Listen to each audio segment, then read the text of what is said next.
Pastor MP. It is Wednesday, January the 13th. This is the Wednesday edition of the St. Mark Spark. It is a beautiful, sunny, warm day here in St. Louis on January the 13th. Who would figure?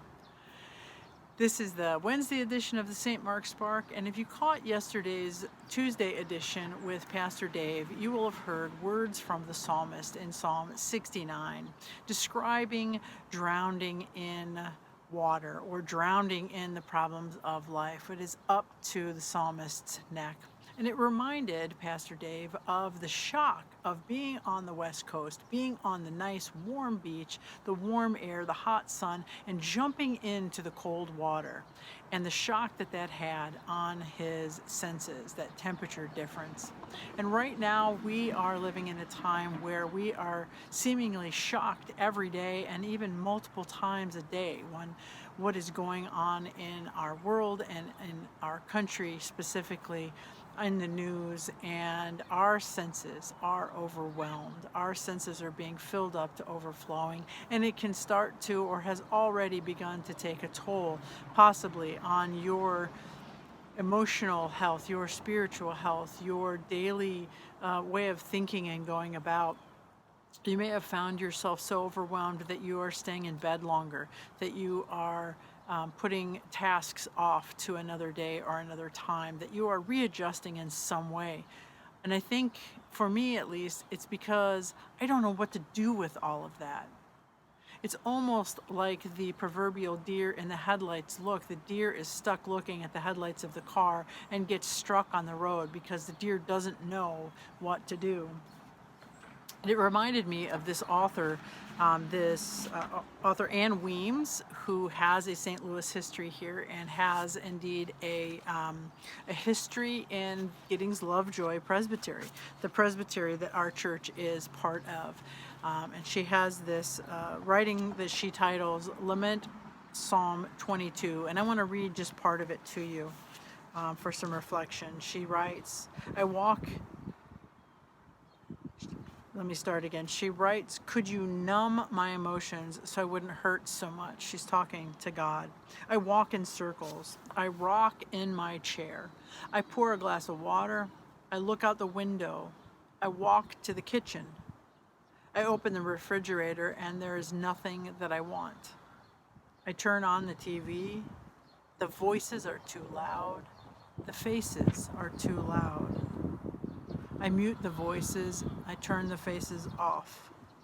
The silence is my friend. The silence is my enemy. I go upstairs, I lie on the bed, I get up again, and I walk to the window. No sign of you. I'm dying, O God, without you. O God of wonder, you can change it all. And this just reminded me that, it seems like when we don't know what to do with something, we end up doing a lot of busy work.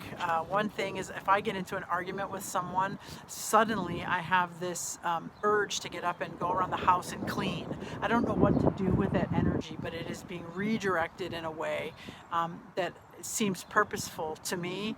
It helps me to move and make action, and it doesn't necessarily, and most likely does not address the issue that sparked my movement. We have all of this shock in our life, all of this going on that we don't know what to do with it. And in our reading today, not from the Psalms, but from Isaiah 41:14 through 20, we find some solace and some comfort. So hear now the word of the Lord from Isaiah 41. Do not be afraid, you worm Jacob. Little Israel, do not fear, for I myself will help you, declares the Lord. Thanks be to God. See, I will make you into a threshing sledge, new and sharp with many teeth. You will thresh the mountains and crush them, and reduce the hills to chaff. You will winnow them, and wind will pick them up, and a gale will blow them away. But you will rejoice in the Lord and glory in the Holy One of Israel. The poor and the needy search for water, but there is none. Their tongues are parched with thirst. But I, the Lord, will answer them. I, the God of Israel, will not forsake them. I will make rivers flow on barren heights and springs within the valleys. I will turn the desert into pools of water and the parched ground into springs. I will put in the desert the cedar and the acacia, the myrtle and the olive. I will set junipers in the wasteland, the fir and the cypress together, so that the people may see and know, may consider and understand that the hand of the Lord has done this. The Holy One of Israel has created it. This is the word of the Lord. Thanks be to God. So I send you out this day with blessings and hope of peace, and hope that you can find some solace, some way to redirect what is going on with this overload of senses in your life. Peace be with you, and I will see you soon.